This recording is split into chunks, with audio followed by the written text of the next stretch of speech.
Hi and welcome back. In this video I will tell you everything you need to know before taking the midterm test. Don't worry, it won't be as difficult as you think.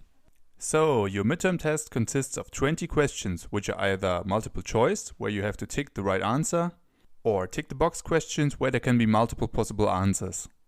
Those questions will cover all of the topics that we've had so far. So, all of the grammar topics, all of the vocabulary topics, and also some of the conversation topics. If you feel like you have a deficit in one of the areas, don't worry, you can retake the test all of the time. But of course it would also make sense to repeat those things first before you take the test. So for example, if you feel like you're not well prepared when it comes to the animal terms, you can repeat that for example. But don't worry, as I already mentioned, you can repeat the test multiple times. Overall, you need 60% to pass the test. So of all the 20 questions, you need to answer 12 correctly. But don't worry, if you were prepared, you will see that most of the questions are actually fairly easy. Don't be nervous about taking the test, rather use it as a means to analyze your strengths and your weaknesses. This test will show you your learning progress and it will show you the areas where you still need some more work. So enough about the test. I'm sure you will do a great job. I wish you viel Glück, good luck and see you in the next video. You're almost there. The only thing that's separating you from passing this course is the final test. In this video I want to tell you everything you need to know before taking the test. So let's go! So our final test will be almost like the midterm test, just a little larger and with a little more content. It's mainly multiple choice questions and you have 30 minutes to complete the test. So 30 minutes for 30 questions. The questions are from a wide variety of topics which we've all covered in this course.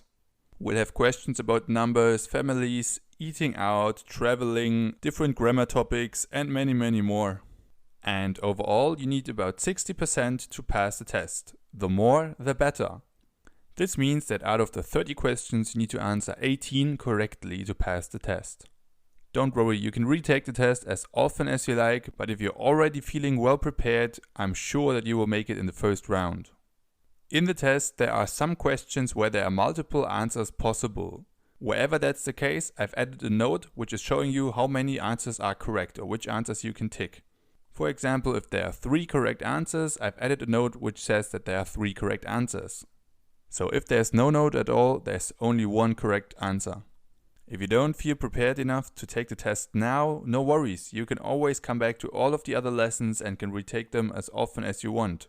Alright guys, that's all from me. I wish you viel Glück, good luck and we'll see each other in the last video. Enjoy, I'm sure you will make it. Congratulations, Glückwunsch, you've passed the final test. By now you should have a basic understanding of basic German words and phrases as well as basic grammatical structures in German. But your journey to the German language doesn't need to end here.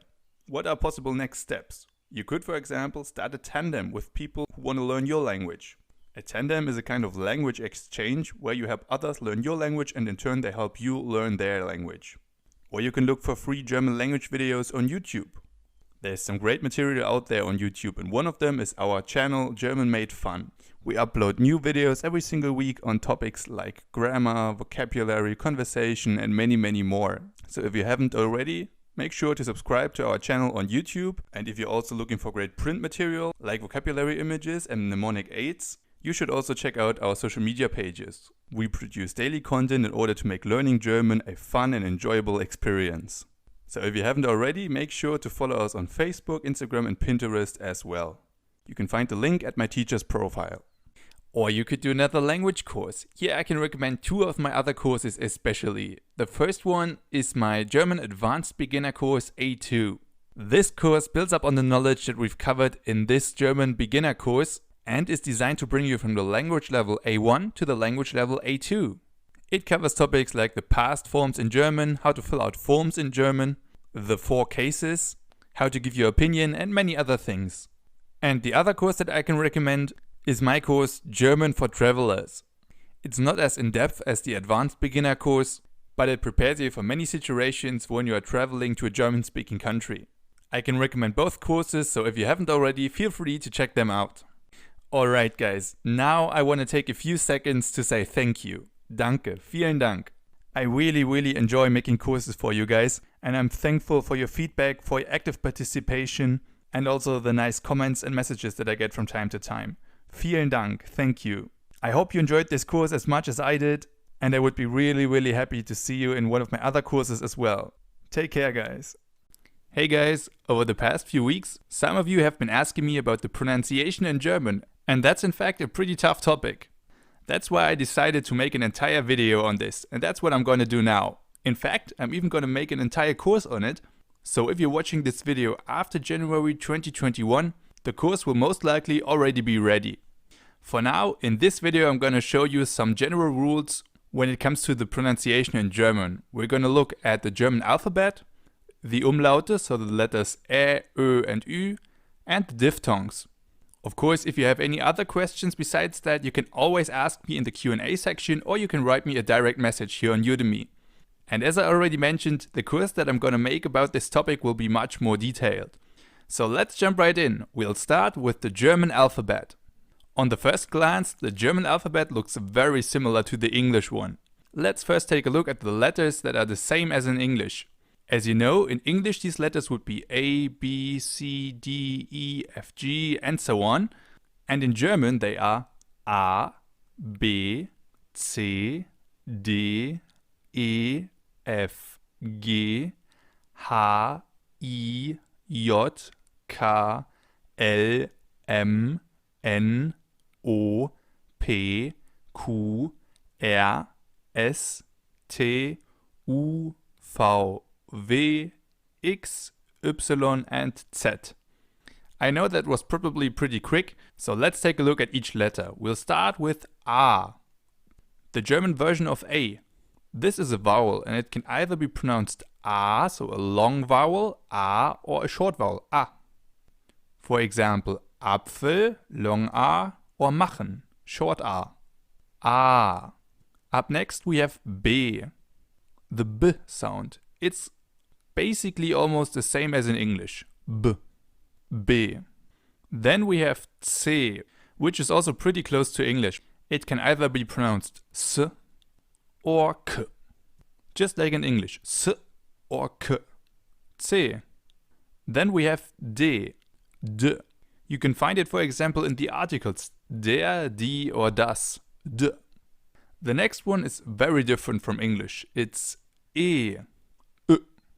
So this is very important. This letter is not E as in English, because E is the German pronunciation of I, but Ö. Essen, for example, or Esel, Ö. The next one is easier again. It's F or F, as in fish, for example. This one is pretty close to English, F. Then we have H, H. Although the name is pretty different from the English one, H, the pronunciation is still pretty close, H, H. For example, Hausaufgaben or heißen. So we use the same sound as in words like holiday, for example, H.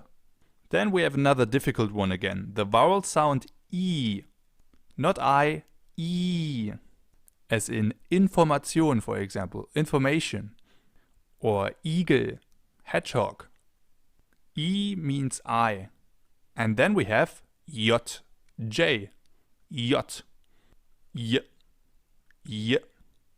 For example, in Jaguar, the German word for jaguar, J, Jaguar. Then we have K, K, as in Kuss, for example, the German term for kiss, K. This one is pretty easy again, as well as the next one, L or L, L. My name is Luca, for example, L, Luca. Then we have M or M, as in mouse, mouse or mama. Then we have N or N, as in Nase, nose, or Nein, no. This one is also fairly close. And then we have O, in German O, O, Oma, grandma, Oma, Onkel, uncle, Onkel, O. And then we have P, in German P, P, P, Papa, Dad, Papa. The next one is one of the more difficult ones, but it actually appears very rarely in German. It's Q, Q. It's pronounced the same way as the German word for the animal cow. Kuh. Kuh. It only appears in difficult words like Qualität, quality, Qualität. Or Querflöte, cross flute, Querflöte. So this is definitely one of the harder letters, but it appears very, very rarely. Unlike the next one, which is R or R. This sound is different than in English. In English it would be R. In German it's R. We form it more in the back of our mouths. For example, Rucksack, backpack, Rucksack. Or Rücken, back, Rücken. Try it out for yourself. You form it in the back of your mouth. R. Then after that we have S. This is also one of the harder letters, but I'll get to that later again when we talk about the sharp S, the normal S and the BS. So for now we'll leave it out. Let's move on with T, the German version of T. T. It's pronounced the same way as in English, but we call it T, not T. T. Up next we have a vowel sound again, which is U. U. As in U-Bahn, subway, U-Bahn. Or unter, under, unter. Now we only have 5 letters left. So let's move on with the next one. V. V. V.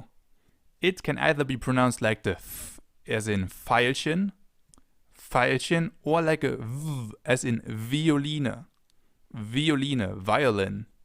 This makes V a little more difficult because it can be pronounced in 2 ways, either V or F. But the good thing again is that it doesn't appear too often. The next letter is more frequent again. It's V, V, V. You can find it, for example, in almost all of the question words. Wer, wie, was, wo, warum, and so on. They all start with V. And now the last 3. X, Y, and Z. X and Y almost never appear in German words. The only word that I can think of is xylophone, which has both the X and the Y, the X and Y. Xylophone. So we'll leave them out for now. Far more important is the letter Z. Z, Z.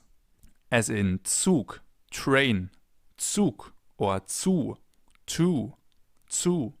Or ziehen, pull, ziehen. You see, this letter actually appears pretty often. Now let's repeat them one more time, but we'll repeat them in a little song. Maybe you know the ABC song in English? You know, A, B, C, D, E, F, G, and so on. And the same song also exists in German. Now I really suck at singing, and that's probably even still an understatement. That's why I'm gonna link you a YouTube video with the ABC song in German down below in the additional material. It's pretty catchy, so I definitely recommend it. If not, let's repeat it one more time in, let's say, normal language. A, B, C, D, E, F, G, H, I, J, K, L, M, N, O, P, Q, R, S, T, U, V, W, X, Y, Z. If you like, you can pause the video and try for yourself. If not, we'll repeat them one more time.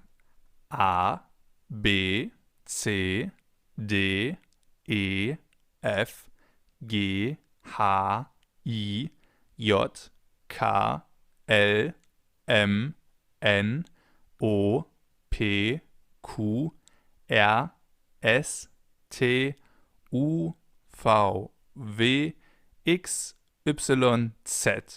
Great! Let's move on with the so-called Umlaute, so the A, O and U with the 2 dots on top. Ä, Ö and Ü. I'm sure you've already come across some of them, so let's take a look at their pronunciation because, as you know, those 3 letters don't exist in English. We'll start with Ä, the A with the 2 dots on top. Ä. It's pronounced like this. Ä, as in Ärger, the German term for anger. And anger actually contains a sound that comes pretty close. Anger, Ä. Ärger, Ä. Not the same sound but fairly close. Ärger. As with all sounds, practice makes perfect. So listen and repeat. Let's move on with the next one, which is a little harder. It's Ö, the O with the two dots on top. Ö, as in Vögel, for example. Vögel. It appears pretty often in the plural forms of different words, like Vögel, birds. Try to pronounce an O, so the German version of an O, and then round your lips. Ö, Ö. And you get Ö, Vögel. Do you hear the difference? Vogel would be the same thing with the O, and Vögel is with the Ö. Vogel, Vögel. Vogel, Vögel. Ö. And finally, we have probably the hardest one, the U with the two dots on top. Ü. Ü. And we even have a word where there are two Ü's in there. It's the word Frühstück, breakfast. Frühstück. The formation is basically the same. We start with the U, the German version of U, U, and then we round our lips even more and place the tongue a little more at the front. Ü, U, Ü. Do you hear the difference? U, Ü. Frühstück. Frühstück, not Frühstück. Frühstück. Okay, so let's repeat the three Umlaute one more time. We have Ä, as in Ärger, Ö, as in Vögel, and Ü, as in Frühstück. Ärger, Vögel, Frühstück. Ä, Ö, and Ü. Good. Another thing that causes problems are the diphthongs in German. Diphthongs are combinations of two vowel sounds. In German we have three ones that are a little difficult.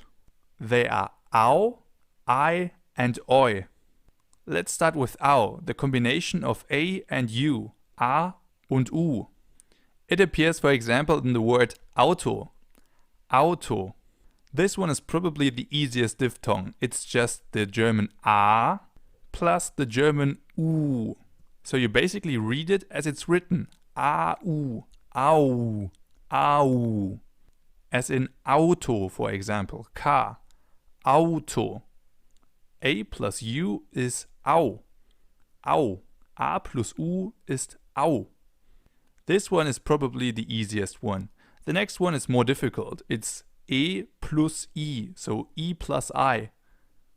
And we pronounce it I. I, as in I, the German term for egg. Das Ei, the egg. E plus I gleich Ei. Or let's take the word leise, the German term for calm. Leise. Here we also have an E plus I, which makes the German diphthong I, leise. And last but not least, we have Oi, a combination of the German E and the German U, so E and U in English. E plus U ergibt Oi, as in heute, for example, today, heute, or Leute, guys, Leute. Unlike the other two, this one is not too intuitive, because if you would combine the E and the U, Oi wouldn't be the first thing that comes to mind, but E plus U is always Oi. Oi, as in heute. So let's repeat them one more time. We have Au, as in Auto. Au, Auto. I, as in I or leise. Leise. And Oi, as in heute. Oi. Good. Finally, let's take a look at the different types of S in German. I'm pretty sure all of you have already seen this letter, which is a sharp S, scharfes S in German. This thing that looks a little bit like a B, but it isn't a B. That's a S, a sharp S.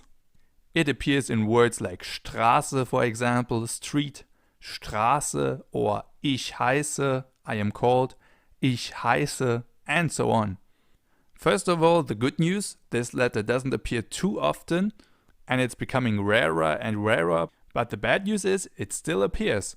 And it is still used today.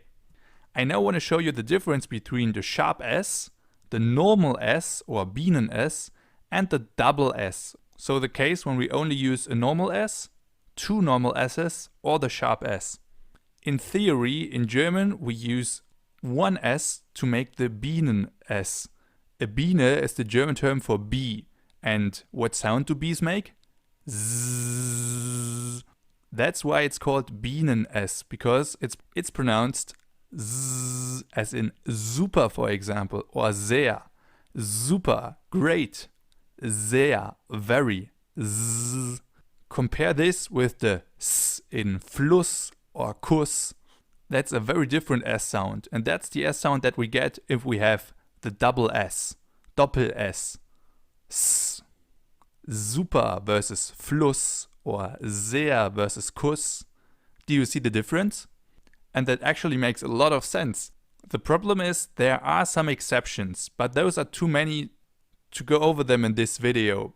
But if you're interested in the course that I'm gonna make about the pronunciation in German, we will cover it in absolute detail. So if you're watching this video at the end of January 2021 or later, feel free to check it out. So now there's one question remaining. If the Doppel S is pronounced S and the sharp S is pronounced S, so basically the same, what is the difference?